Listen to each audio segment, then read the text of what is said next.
Assalamualaikum warahmatullahi wabarakatuh. Perkenalkan, saya Anggit Hesti dan rekan saya Sabrina Angelika. Di sini kami akan menjelaskan tentang pengakuan pendapatan. Pertama-tama, pendapatan. Pendapatan adalah arus kas masuk bruto dari manfaat ekonomi yang timbul dari aktivitas normal entitas selama suatu periode. Jika arus kas masuk tersebut mengakibatkan kenaikan ekuitas yang tidak berasal dari kontribusi penanam modal, menyajikan informasi yang relevan bagi para penggunanya guna pengambilan keputusan adalah tujuan dari akuntansi keuangan, dan pendapatan sebagai unsur akuntansi yang merupakan unsur kehidupan dari suatu perusahaan. Selanjutnya, pengakuan pendapatan. Menurut pernyataan Standar Akuntansi Keuangan atau PSAK nomor 23 tentang pendapatan menyatakan bahwa pendapatan timbul dari peristiwa ekonomi berikut ini: penjualan barang, penjualan jasa, penggunaan aktiva perusahaan oleh pihak-pihak lain yang menghasilkan bunga, royalti, dan dividen. Pendapatan dari penjualan barang harus diakui jika 1. Perusahaan telah memindahkan risiko secara signifikan dan telah memindahkan manfaat kepemilikan barang kepada pembeli. Yang kedua, perusahaan tidak lagi mengelola atau melakukan pengendalian efektif atas barang yang dijual. Yang ketiga, jumlah pendapatan tersebut dapat diukur dengan andal. Yang keempat, besar kemungkinan manfaat ekonomi yang dihubungkan dengan transaksi akan mengalir kepada perusahaan tersebut. Yang kelima, biaya yang terjadi dan akan terjadi sehubungan dengan transaksi dapat diukur dengan andal. Pengakuan pendapatan sebelum penyerahan barang. Dalam keadaan tertentu, pendapatan dapat dilaporkan sebelum penyerahan barang atau penyelesaian suatu kontrak jasa. Biasanya hal ini terjadi apabila jasa relatif, yaitu dari 1 tahun. Contoh yang paling konkret dari pengakuan pendapatan sebelum penyerahan adalah akuntansi kontrak konstruksi jangka panjang. Kontrak jangka panjang seringkali menetapkan bahwa penjual atau kontraktor dapat menagih pembeli pada selang waktu ketika berbagai tahap dari proyek yang telah dicapai. Metode persentase penyelesaian. Ilustrasi dari metode persentase penyelesaian. Diasumsikan bahwa perusahaan Ananda Construction mempunyai sebuah kontrak dengan Putra Company untuk membangun sebuah jembatan sebesar 4.500.000 euro. Maaf, di sini salah tanda mata uang, seharusnya euro. Dengan taksiran biaya sebesar 4 juta euro. Kontrak dimulai pada Juli 2010 dan diperkirakan akan selesai pada Oktober 2012. Berikut ini data selama periode pembangunan. Catatan, di akhir 2011, Ananda Construction memperbaiki taksiran biaya dari 4 juta euro menjadi 4.050.000 euro. Data yang diperoleh pada 2010. Pada 2010, biaya hingga saat ini sebesar 1 juta euro. Taksiran penyelesaian sebesar 3 juta euro. Penagihan atas penyelesaian tahun yang bersangkutan sebesar 900.000 euro. Kas yang diterima pada tahun yang bersangkutan sebesar 750.000 euro. Sedangkan pada 2011, biaya hingga saat ini sebesar 2.916.000 euro. Taksiran biaya penyelesaian sebesar 1.194.000 euro. Penagihan atas penyelesaian tahun yang bersangkutan sebesar 22.400.000 euro. Kas yang diterima pada tahun yang bersangkutan sebesar 1.750.000 euro. Dan di 2012, biaya hingga saat ini sebesar 4.050.000 euro. Taksiran biaya penyelesaian 0 dikarenakan pada tahun 2012 telah diselesaikan. Penagihan atas penyelesaian tahun yang bersangkutan sebesar 1.200.000, kas yang diterima pada tahun yang bersangkutan sebesar 2 juta euro. Ananda Construction menentukan tahapan penyelesaian kontrak dengan menghitung proporsi biaya kontrak yang dikeluarkan untuk pekerjaan yang dilakukan hingga saat ini relatif terhadap estimasi total biaya kontrak terbaru. Sebagai hasilnya, Ananda Construction akan menghitung persentase kelengkapan yang ditunjukkan dalam ilustrasi. Di sini, pada tahun 2010, harga kontrak sebesar 4.500.000 euro, 2011 juga 4.500.000 euro, 2012 juga sebesar 4.500.000 euro. Ini didapat dari sini. Lalu, dikurangi taksiran biaya. Pada 2010, biaya hingga saat ini sebesar 1 juta, ini diperoleh dari sini. Taksiran biaya penyelesaian diperoleh dari sini. Lalu pada 2011 juga sama, 2.916.000 euro itu diperoleh dari sini. Taksiran biaya penyelesaian yang ini diperoleh dari sini. Dan 2012 pun sama, biaya hingga saat ini sebesar 4.050.000 euro diperoleh dari sini. Dan ini taksiran biaya penyelesaian. Selanjutnya, perkiraan total biaya itu didapat dari sini 4 juta. Awalnya sudah ditetapkan sebesar 4 juta, lalu pada akhir 2011 diubah menjadi 4.050.000 euro. Di 2011 berubah menjadi 4.050.000 euro sampai di 2012. Perkiraan laba kotor diperoleh dari 4.500.000 euro dikurang 4 juta sebesar 500.000 euro. Yang ini pada 2011 diperoleh laba kotor 450.000 euro itu dari 4.500 dikurang 4.050.000 euro. Yang ini juga sama. Yang ini pada tahun 2012 diperoleh laba kotor sebesar 450.000 euro diperoleh dari 4.500 dikurang 4.050.000 euro. Sedangkan persentase penyelesaian diperoleh dari biaya hingga saat ini dibagi perkiraan total biaya. Jadi 1 juta euro per 4 juta euro sama dengan 25%. Sedangkan pada 2011 diperoleh 72% dari 2.900.000. Ananda Construction menentukan tahapan penyelesaian kontrak dengan menghitung proporsi biaya kontrak yang dikeluarkan untuk pekerjaan yang dilakukan hingga saat ini relatif terhadap estimasi total biaya kontrak terbaru. Sebagai hasilnya, Ananda Construction akan menghitung persentase kelengkapan yang ditunjukkan dalam ilustrasi.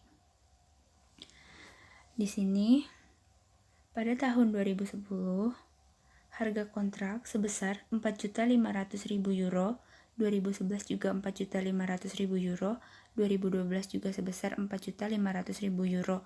Ini didapat dari sini. Lalu, dikurangi taksiran biaya. Pada 2010, biaya hingga saat ini sebesar 1 juta, ini diperoleh dari sini. Taksiran biaya penyelesaian diperoleh dari sini. Lalu pada 2011 juga sama, 2.916.000 euro itu diperoleh dari sini. Taksiran biaya penyelesaian yang ini diperoleh dari sini. Dan 2012 pun sama, biaya hingga saat ini sebesar 4.050.000 euro diperoleh dari sini. Dan ini taksiran biaya penyelesaian. Selanjutnya, perkiraan total biaya itu didapat dari sini 4 juta. Awalnya sudah ditetapkan sebesar 4 juta, lalu pada akhir 2011 diubah menjadi 4.050.000 euro. Di 2011 berubah menjadi 4.050.000 euro sampai di 2012. Perkiraan laba kotor diperoleh dari 4.500.000 euro dikurang 4 juta sebesar 500.000 euro. Yang ini pada 2011 diperoleh laba kotor 450.000 euro itu dari 4.500 dikurang 4.050.000 euro. Yang ini juga sama. Yang ini pada tahun 2012 diperoleh laba kotor sebesar 450.000 euro diperoleh dari 4.500.000 dikurang 4.050.000 euro. Sedangkan persentase penyelesaian diperoleh dari biaya hingga saat ini dibagi perkiraan total biaya. Jadi 1 juta euro per 4 juta euro sama dengan 25%. Sedangkan pada 2011 diperoleh 72% dari 2.916.000 euro dibagi 4.050.000 euro diperoleh hasil 72%. Sedangkan pada 2011 diperoleh hasil 100% karena biaya hingga saat ini sebesar 4.050.000 euro dan perkiraan total biaya 4.050.000 euro. Dan ini penyelesaian kontrak, jadi totalnya 100%. Yang selanjutnya adalah penjurnalan dari Ananda Construction setiap tahunnya. Untuk mencatat biaya konstruksi di jurnal sebagai berikut: konstruksi dalam proses pada material, cash, payable, dan lain-lain. Ini 1.1916 dan 1.134. 1 juta ini diperoleh dari biaya hingga saat ini. Dan nominal yang 1.906.000 ini diperoleh dari 2.916 dikurang 1 juta. Sedangkan pada 2012 diperoleh 1.134.000 itu dari 4.050.000 dikurang 2.916.000. Jadi sebesar 1.134.000. Sedangkan untuk mencatat penagihan kemajuan penyelesaian di jurnal sebagai account receivable atau piutang usaha pada tagihan konstruksi dalam proses sebesar 900.000, 2.400.000, dan 1.200.000. Ini diperoleh dari data ini. Yang selanjutnya, mencatat penerimaan kas di jurnal sebagai kas pada PH. Nominal ini, dan ini diperoleh dari data yang ini.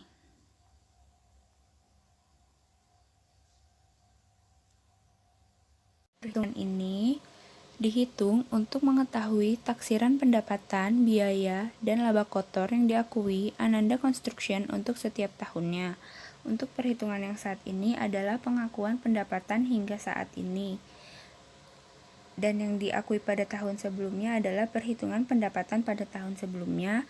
Untuk bagian diakui pada tahun berjalan adalah pengakuan pendapatan setiap tahunnya atau per tahunnya.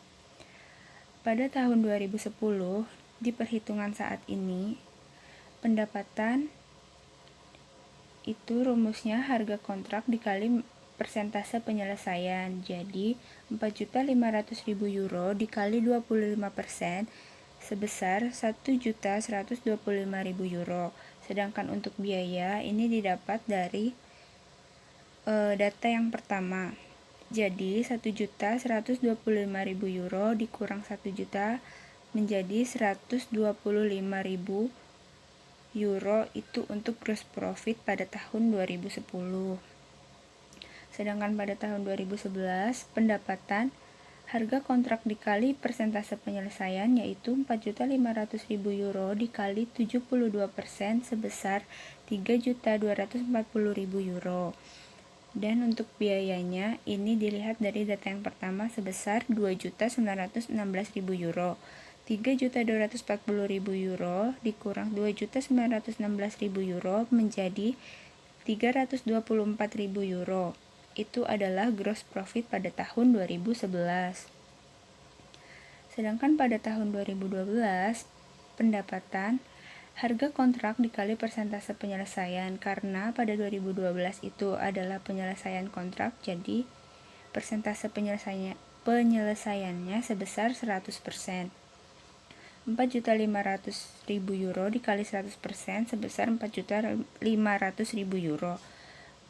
Untuk biaya ini dapat dari taksiran biaya sebesar 4.050.000 euro. 4.500.000 euro dikurang 4.050.000 euro sebesar 450.000 euro. Itu adalah laba kotor pada tahun 2012. Bagian diakui pada tahun sebelumnya itu didapat dari perhitungan di tahun sebelumnya. Contohnya, pada tahun 2010 karena itu baru permulaan kontrak, jadi belum ada pengakuan pendapatan di tahun sebelumnya. Untuk tahun 2011, kita tinggal masukkan saja perhitungan pendapatan pada tahun 2010 kita masukkan ke 2011. Dan untuk 2012, kita melakukan hal yang sama, perhitungan pendapatan pada tahun 2011 dimasukkan ke 2012. Yang selanjutnya, diakui pada tahun berjalan, ini adalah perhitungan pendapatan atau laba kotor per tahunnya. Untuk tahun 2010, karena di sini belum ada perhitungan yang diakui pada tahun sebelumnya, kita tinggal pindahkan saja ke sebelah sini. Selanjutnya, pada tahun 2011, perhitungannya 3.240.000 euro dikurang 1.125.000 euro menjadi 2.115.000 euro. Selanjutnya, 2.916.000 euro dikurang 1 juta menjadi 1.916.000 euro. Untuk mengetahui laba kotor pada tahun 2011, 2.115.000 euro dikurang 1.916.000 euro menjadi 199.000 euro. Itu adalah laba kotor pada tahun 2011. Dan untuk pada tahun 2012, 4.500.000 euro dikurang 3.240.000 euro menjadi 1.260.000 euro. Untuk biaya 4.050.000 euro dikurang 2.916.000 euro menjadi 1.134.000 euro. Untuk mengetahui laba kotor pada tahun 2012, 1.260.000 euro dikurang 1.134.000 euro menjadi 126.000 euro. Ilustrasi ini digunakan untuk pencatatan pengakuan pendapatan tiap tahunnya dan untuk pencatatan penyelesaian kontrak. Untuk pencatatan pengakuan pendapatan pada tahun 2010, jurnalnya konstruksi dalam proses atau laba kotor sejumlah 125.000 euro itu didapat dari sini. Dan biaya konstruksi sebesar 1 juta didapat dari sini. Pada pendapatan kontrak jangka panjang sebesar 1.125.000 euro didapat dari sini. Dan untuk pengakuan pendapatan pada tahun 2011, konstruksi dalam proses atau laba kotor sejumlah 199.000 euro itu didapat dari sini. Biaya konstruksi didapat dari sini sebesar 1.916.000 euro. Dan pada pendapatan dari kontrak jangka panjang sebesar 2.115.000 euro itu dari sini. Untuk pencatatan pengakuan pendapatan dan laba kotor pada tahun 2012, konstruksi dalam proses atau laba kotor sebesar 126.000 itu didapat dari sini. Biaya konstruksi sebesar 1.134.000 itu didapat dari sini. Pada pendapatan dari kontrak jangka panjang itu didapat dari sini sebesar 1.260.000 euro. Dan untuk mencatat penyelesaian kontrak pada 2012, jurnalnya tagihan konstruksi dalam proses pada konstruksi dalam proses sebesar 4.500.000 euro itu didapat dari harga kontrak. Selanjutnya, metode pemulihan biaya atau sering disebut dengan metode nolaba. Metode ini mengakui pendapatan hanya sebatas biaya yang dikeluarkan. Setelah semua biaya dikeluarkan, laba kotor baru diakui. Ilustrasi ini menunjukkan Ananda Construction akan melaporkan pendapatan dan biaya berikut untuk tahun 2010 dan sampai 2012. Untuk perhitungan yang hingga saat ini, pada tahun 2010, karena taksiran biaya sebesar 1 juta euro, maka pendapatan juga sebesar 1 juta euro. 1 juta euro dikurang 1 juta euro menjadi sebesar 0. Sedangkan pada tahun 2011, karena taksiran biaya sebesar 2.916.000 euro, maka pendapatan juga sebesar 2.916.000 euro. 2.916.000 euro dikurang 2.916.000 euro menjadi 0. Sedangkan pada tahun 2012, untuk pendapatan dihitung dari harga kontrak sebesar 4.500.000 euro dikali 100%. Hal ini dikarenakan pada tahun 2012 merupakan tahun penyelesaian kontrak. Untuk pendapatan sejumlah 4.500.000 euro, biaya sebesar 4.050.000 euro. Jadi 4.500.000 euro dikurang 4.050.000 euro menjadi 450.000 euro. Untuk perhitungan yang diakui di tahun sebelumnya, sama seperti yang tadi, tahun 2010 belum ada karena itu merupakan awal dari pembuatan kontrak. Sedangkan pada 2011, tahun sebelumnya itu 2010, maka perhitungan 2010 dipindahkan ke 2011, dan pada tahun 2012 itu dari perhitungan 2011 dimasukkan ke 2012. Untuk yang bagian diakui pada tahun berjalan, perhitungannya sama seperti yang sebelumnya. Karena di sini belum ada, maka tinggal pindahkan saja yang ini ke sebelah sini. Selanjutnya pada tahun 2011, kita akan mengurangkan 2.916.000 dikurang 1 juta sebesar 1.916.000.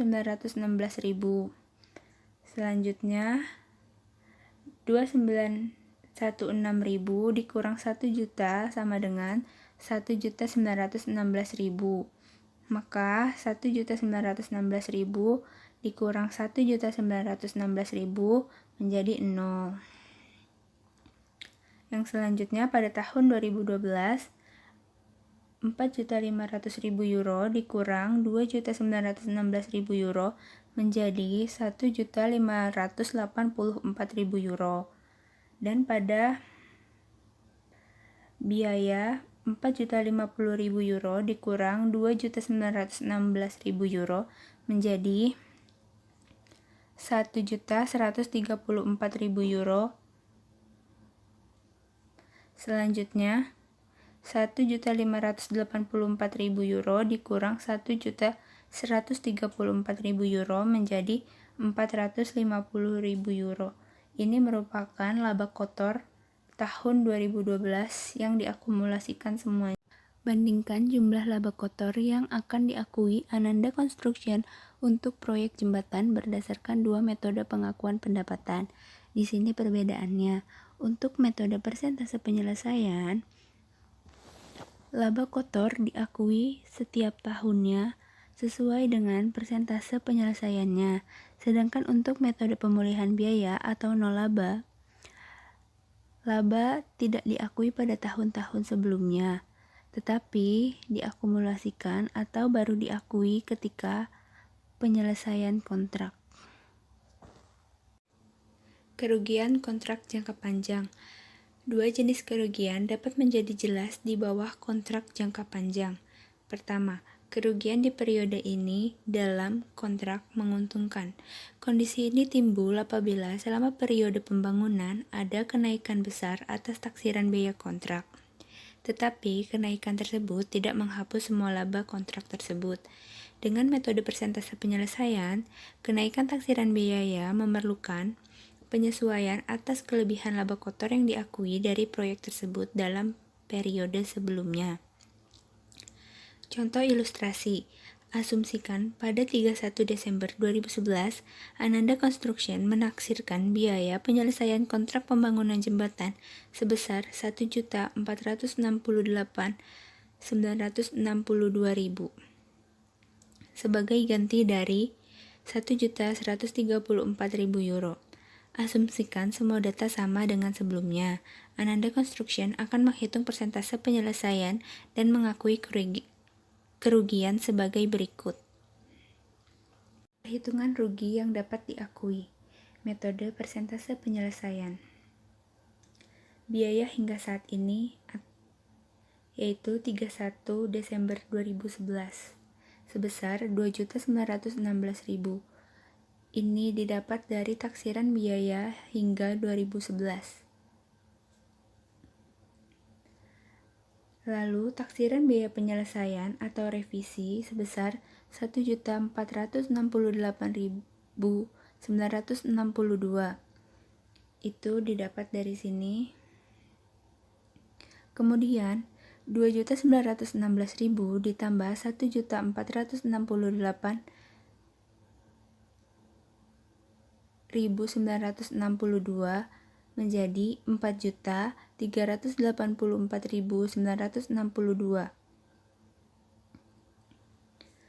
Kemudian untuk mencari persentase, Rp2.916.000 dibagi Rp4.384.962 menjadi 66,5%.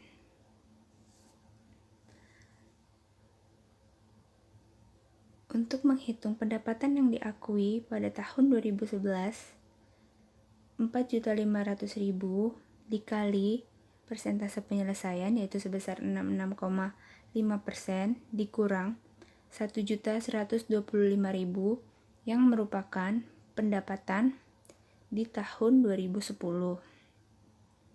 menjadi Rp1.867.500. Kemudian dikurangi biaya yang dikeluarkan pada tahun 2011 sebesar Rp1.916.000. Ini didapat dari Rp2.916.000 dikurang taksiran biaya pada 2010 yaitu sebesar Rp1 juta menjadi Rp1.916.000. Kemudian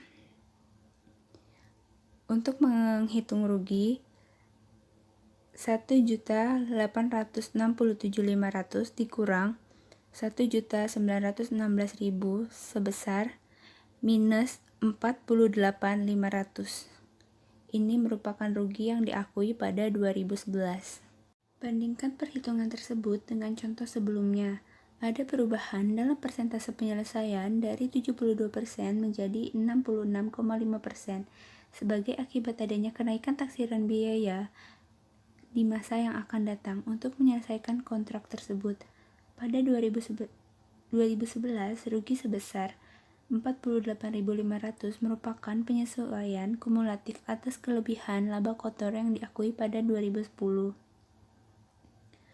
Ananda Construction akan mencatat kerugian pada tahun 2011 sebagai berikut. Biaya pembangunan atau biaya konstruksi sebesar Rp1.916.000 pada pembangunan dalam proses atau konstruksi dalam proses. Ini merupakan kerugian sebesar Rp48.500 dan pembangunan dari kontrak jangka panjang atau konstruksi dari kontrak jangka panjang sebesar Rp1.867.500. 2. Kerugian dari kontrak yang tidak menguntungkan. Taksiran biaya terakhir dapat menunjukkan bahwa akan diperoleh kerugian atas penyelesaian suatu kontrak, baik dengan metode persentase penyelesaian maupun pemulihan biaya. Semua kerugian yang diperkirakan dari suatu kontrak harus diakui pada periode yang bersangkutan. Untuk memberikan contoh akuntansi kontrak jangka panjang yang merugikan, asumsikan pada 31 Desember 2011, Ananda Construction menaksir biaya untuk menyelesaikan kontrak pembuatan jembatan sebesar 1.640.250 sebagai ganti dari 1.134.000. Perubahan penaksiran atas kontrak pembuatan jembatan sebagai berikut. Pada 2010, taksiran aslinya harga kontrak sebesar 4.500.000, taksiran total biaya pada 2010 sebesar 4 juta, taksiran laba kotor sebesar 500.000. Kemudian direvisi pada tahun 2011, harga kontrak sebesar 4.500.000, taksiran total biaya menjadi 4.556.250.000 didapat dari 2.916 ditambah 1.640.250.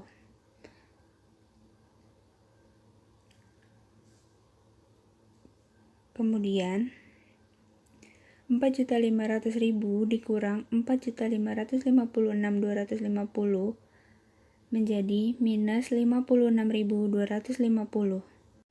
Dengan metode persentase penyelesaian, laba kotor sebesar 125.000 telah diakui pada tahun 2010 harus dihapuskan pada 2011 karena sudah diperkirakan tidak dapat direalisasi. Begitu juga kerugian kumulatif sebesar 56.250 harus diakui pada 2011 karena kerugian harus diakui segera pada saat dapat ditentukan. Oleh karena itu, kerugian total sebesar 181.250 hasil dari 125.000 ditambah 56.250 harus diakui pada tahun 2011. Pendapatan yang diakui pada 2011 dapat dihitung sebagai berikut. Perhitungan kerugian yang dapat diakui pada 2011, metode persentase penyelesaian. Pendapatan yang diakui pada 2011. Harga kontrak sebesar 4.500.000, persentase penyelesaian sebesar 64%. 64% didapat dari 2.916.000 dibagi 4.556.250 menjadi 64%, sedangkan 4.556.250 didapat dari 2.916 ditambah perubahan taksiran total biaya penyelesaian sebesar 1.640.250 menjadi 4.556.250. Lanjut ke sini. 4.500.000 dikali 64% menjadi 2.880.000. Kemudian dikurangi pendapatan yang diakui pada tahun sebelumnya sebesar 1.125.000 menjadi 1.755.000.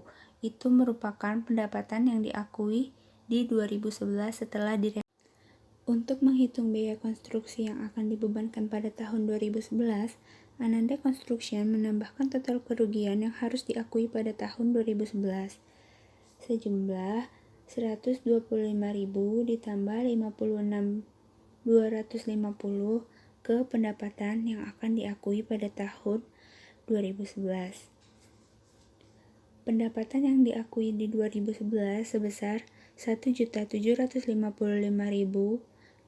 ini didapat dari yang telah kita perhitungkan tadi. Total rugi diakui pada 2011 yaitu pembalikan laba kotor 2010 sebesar 125.000 ditambah total perkiraan rugi dalam kontrak sebesar 56.250 menjadi 181.250. Untuk menghitung biaya konstruksi dibebankan di 2011, 1.755.000 ditambah 181.250 menjadi 1.936.250. Ananda Construction akan mencatat pendapatan, biaya, dan rugi dari kontrak jangka panjang sebagai berikut. Biaya konstruksi sebesar 1.936.250 pada konstruksi dalam proses sebesar 181.250 dan pendapatan dari kontrak jangka panjang sebesar 1.755.000. Kemudian, kerugian kontrak sebesar 56.250 juga diakui pada tahun ketika kerugian itu pertama kali terjadi dengan ayat jurnal berikut. Kerugian dari kontrak jangka panjang pada konstruksi dalam proses sebesar 56.250.000. Assalamualaikum warahmatullahi wabarakatuh. Saya Sabrina Angelika akan melanjutkan materi pengakuan pendapatan setelah penyerahan barang. Dalam beberapa kasus, hasil penagihan atas harga jual tidak dapat dipastikan secara layak, sehingga pengakuan pendapatan akan ditangguhkan. Sini ada beberapa metode, yaitu installment method atau penjualan cicilan, dan cost recovery method atau pemulihan biaya. 1. Metode penjualan cicilan atau installment method. Metode angsuran menekankan pada pengumpulan daripada penjualan, sehingga dengan metode angsuran, laba diakui pada periode pengumpulan daripada periode penjualan. Dasar akuntansi penjualan angsuran dibenarkan apabila tidak ada dasar yang layak untuk menaksir tingkat kolektibilitas. Pendapatan tidak diakui sampai dengan kas diterima. Dalam metode akuntansi angsuran, pengakuan laba ditunda sampai dengan kas diterima. Baik pendapatan maupun biaya barang yang terjual diakui pada periode penjualan, tetapi laba kotornya ditunda sampai dengan periode kas diterima. Biaya lain-lain, seperti biaya penjualan, biaya administrasi, dan lain-lain tidak ditunda.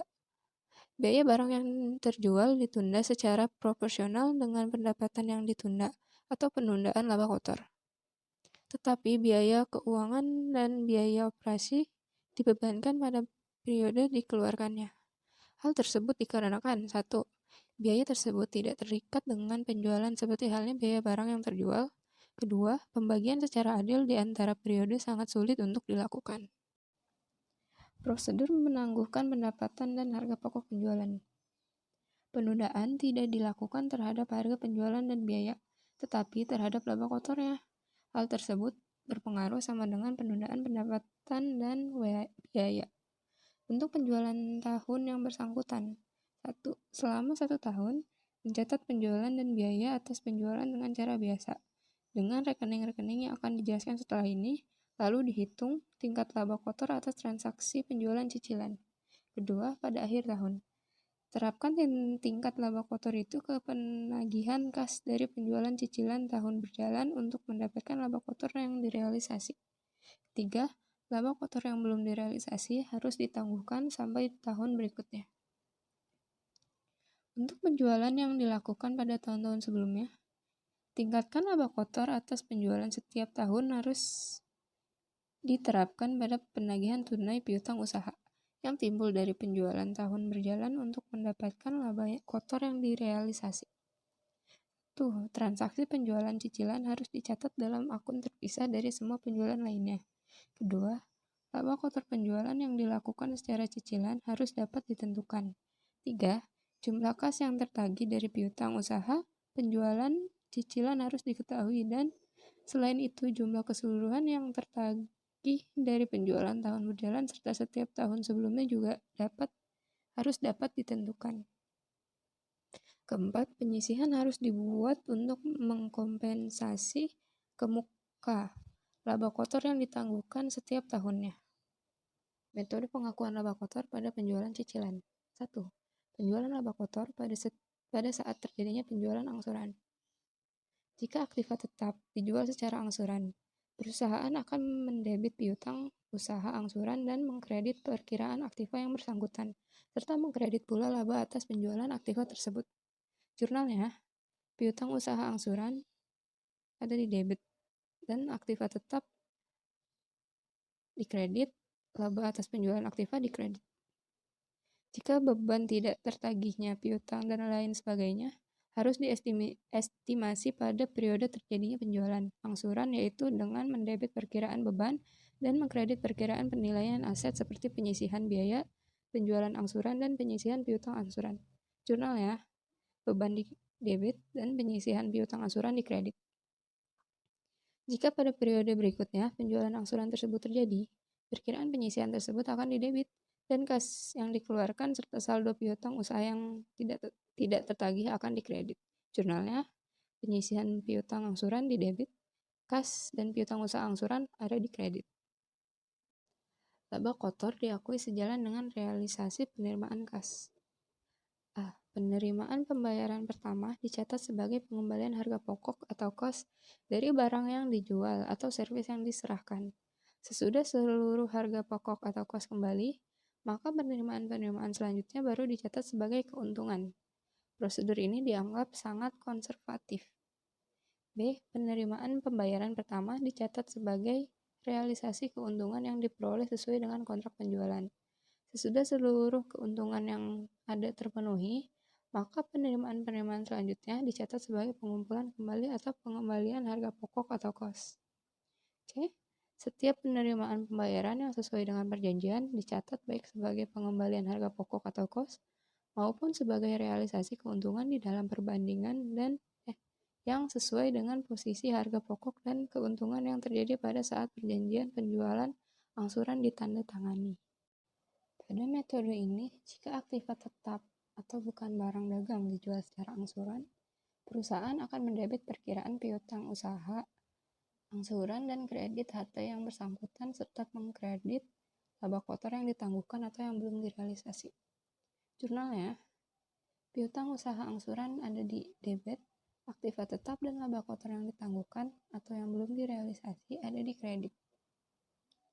Mengenai penagihan piutang usaha angsuran tersebut akan dicatat dengan mendebit perkiraan kas dan mengkredit perkiraan piutang usaha.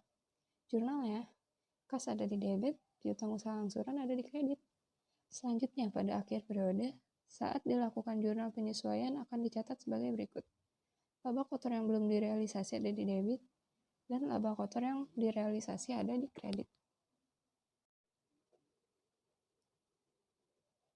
Untuk menghitung persentase laba kotor, yaitu dengan membagi laba kotor yang belum direalisasi dengan penjualan angsuran yang bersangkutan dan hasilnya dikalikan 100%. Situ ada rumusnya.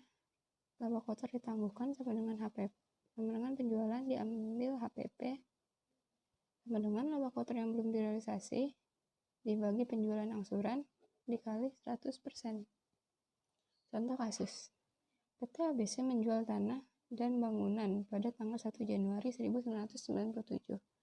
Dengan harga 4 juta, PT ABC menerima uang muka sebesar 300.000 dan sebuah promes untuk sisanya 3.700.000 ditambah bunga 12% yang akan dibayar dengan cicilan yang sama sebesar 471.752 pada akhir tiap tahun selama 25 tahun berikutnya. Pada waktu penjualan dalam pembukuan PT ABC, nilai kandungan untuk tanah 200.000 dan bangunan 2 juta. Jurnalnya, kas itu 300.000, wesel tagih 11.793.800. Diskonto wesel tagih 8.093.800, penjualan real estate 4 juta. Perhitungannya itu ada di sini. 4.700.752 dikali 25 tahun sama dengan 11.793.800. Lalu yang 8.093.800 itu dari 11.793.800 diambil 3.700 sama dengan 8.093.800. Terus yang 3.700.000 itu dari 4 juta diambil 300.000. Lanjut, masih di 1 Januari. Harga pokok penjualan sebesar 2.200.000 ada di debit.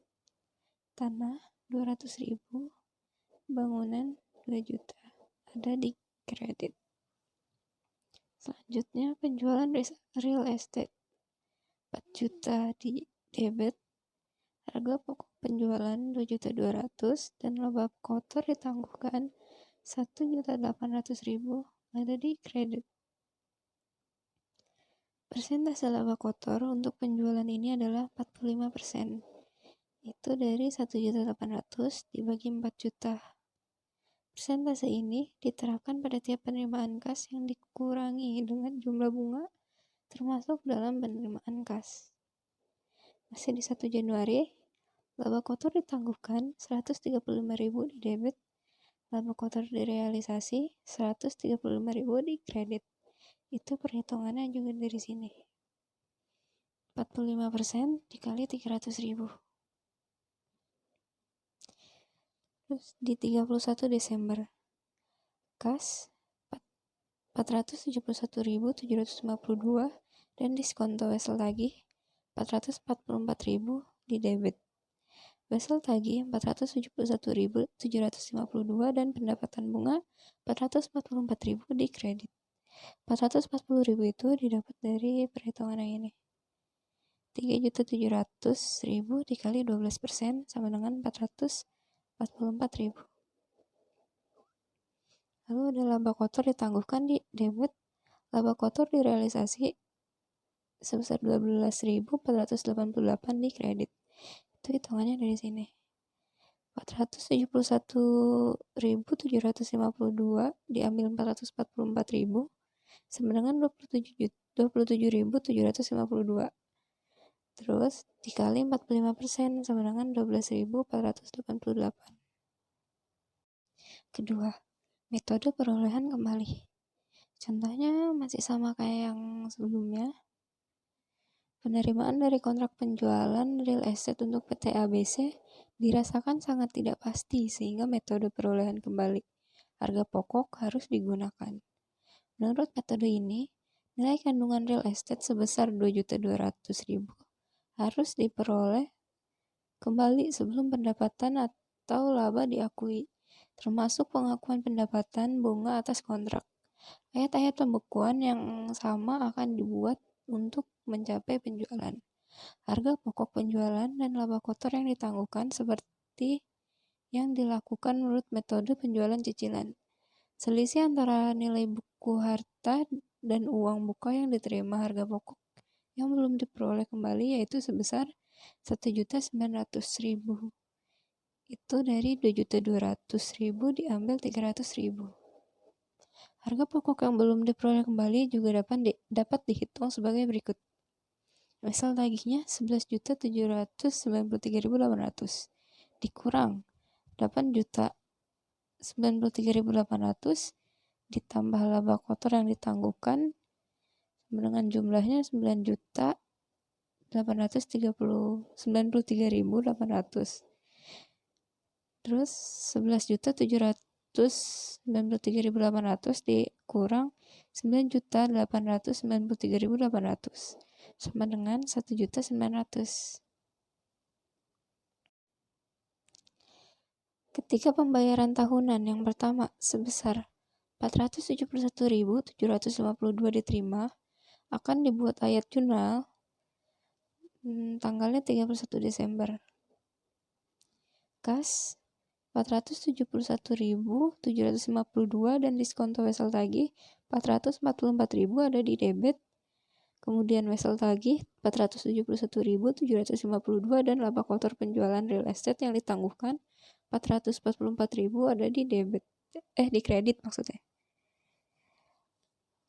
Harga pokok yang belum diperoleh kembali menjadi 1.428.248. Itu dari 1.900.000 diambil 471.752. Pelaporan dalam neraca akan nampak sebagai berikut. Wesel tagihnya 11.322.048. Pengurangnya, diskonto wesel tagih 7.649.800, lalu ditambah laba kotor yang ditangguhkan 2.244.000. Ditambah jadinya 9.893.800. Lalu 11.322.048 diambil 9.893.800 sama dengan 1.428.248. 3. Metode kas. Metode ini jarang dipakai dalam penjualan barang dagang atau real estate karena hak untuk mengambil kembali akan memberikan nilai yang sangat besar bagi penjual. Metode kas ini dapat dipakai untuk kontrak jasa dengan biaya awal yang tinggi dan ketidakpastian mengenai penerimaan akhir dari harga kontrak demikian besar. Menurut metode ini, semua biaya dibebankan sebagai expense ketika dikeluarkan, dan pendapatan diakui ketika penerimaan kas dilakukan. Metode pengakuan pendapatan dan biaya yang ekstrem ini hanya akan tepat jika tingkat kepastian dari kerugian potensial atas suatu kontrak tidak dapat dipastikan. Metode-metode pengakuan akuntansi sebelum pengakuan pendapatan. Pertama ada metode deposit umum, kedua ada hak monopoli industri atau franchise yang terdiri dari iuran waralaba dan biaya waralaba lanjutan. Iuran waralaba awal. Sebelumnya, iuran waralaba awal adalah pembayaran untuk membangun hubungan waralaba dan menyediakan beberapa layanan awal. Pemberi waralaba atau franchisor mencatat biaya waralaba awal sebagai pendapatan hanya ketika mereka membuat kinerja substansial dari layanan yang wajib mereka lakukan dan ketika mengumpulkan biaya dijamin secara wajar. Kita masuk ke contoh kasus. Tom Pizza membebankan iuran awal waralaba sebesar $50.000 untuk operasi franchise Tom Pizza. Dari jumlah itu, sebesar $10.000 harus dibayar ketika perjanjian ditandatangani dan sisanya dibayar 5 tahun ke depan, dengan biaya $8.000 per tahun sebagai imbalan atas iuran awal waralaba. Franchisor akan membantu memilih lokasi, menegosiasikan sewa atau membeli lokasi, mengawasi konstruksi, dan memberikan jasa pembukuan. Peringkat kredit franchise menunjukkan bahwa uang dapat dipinjam dengan bunga 8%. Nilai sekarang anuitas biasa yang terjadi dari 5 tahun penerimaan $8.000 per tahun yang didiskontokan pada 8% adalah $31.942. Diskonto sebesar $8.058 merupakan pendapatan bunga yang diperoleh franchisor sepanjang periode pembayaran. Berikut contoh-contoh penjurnalan dari berbagai macam kondisi franchisor. 1. Jika dapat diperkirakan secara wajar bahwa uang muka mungkin akan dikembalikan, dan jika jasa masih harus dilakukan oleh Tom Pizza di masa depan, maka ayat jurnalnya. Pertama ada cash $10.000 dan note receivable $31.942 di debit, dan unearned franchise fees $41.942 ada di kredit. Kedua, jika probabilitas pengembalian iuran awal waralaba itu sangat kecil, jumlah jasa di masa depan yang harus diberikan kepada franchise minimal kolektibilitas wesel cukup terjamin, serta pelaksanaan substansial telah terjadi, maka jurnalnya cash $10.000 dan note receivable $31.942 ada di debit, kemudian revenue from franchise fee $41.942 ada di kredit. Ketiga, jika uang muka awal tidak dapat dikembalikan, merupakan ukuran yang wajar untuk jasa yang telah diberikan dengan jumlah jasa yang masih harus diberikan di masa mendatang, dan kolektibilitas wesel dapat dipastikan dengan layak, maka jurnalnya cash $10.000, note receivable $31.942 di debit, kemudian revenue from franchise fees $10.000 dan unearned franchise fees $31.942 ada di kredit. 4. Jika uang muka awal tidak dapat dikembalikan dan tidak ada jasa masa depan yang disyaratkan bagi franchisor, tapi penagihan wesel sangat tidak pasti sehingga pengakuan wesel sebagai aktiva tidak dibenarkan, maka jurnalnya cash $10.000 di debit, revenue from franchise fees $10.000 di kredit. Kelima, dengan kondisi yang sama seperti nomor 4, kecuali bahwa uang dapat dikembalikan atau jasa substansial masih harus dilaksanakan, maka jurnalnya cash $10.000 di debit, unearned franchise fees $10.000 di kredit. Dalam kasus 4-5, ketika penagihan wesel sangat tidak pasti, penagihan kas mungkin diakui dengan menggunakan metode cicilan atau pemulihan biaya, seperti yang tadi dijelaskan di awal-awal di tengah tadi. Selanjutnya, biaya waralaba lanjutan. Biaya waralaba yang berkelanjutan diterima sebagai imbalan atas hak berkelanjutan yang diberikan oleh perjanjian waralaba dan menyediakan layanan seperti pelatihan manajemen, iklan dan promosi, bantuan hukum, dan dukungan lainnya. Pemberi waralaba melaporkan biaya yang berkelanjutan sebagai pendapatan pada saat diterima dari penerima waralaba, kecuali sebagian dari mereka telah ditetapkan untuk tujuan tertentu, seperti menyediakan jumlah tertentu untuk pemeliharaan gedung atau iklan lokal. Dalam hal itu, porsi yang ditangguhkan harus menjadi jumlah yang cukup untuk menutupi estimasi biaya yang melebihi biaya waralaba berkelanjutan dan memberikan keuntungan yang wajar pada layanan yang berkelanjutan. Sekian presentasi dari kelompok kami. Mohon maaf bila banyak kesalahan. Terima kasih atas perhatiannya. Wabillahi taufiq wal hidayah. Wassalamualaikum warahmatullahi wabarakatuh.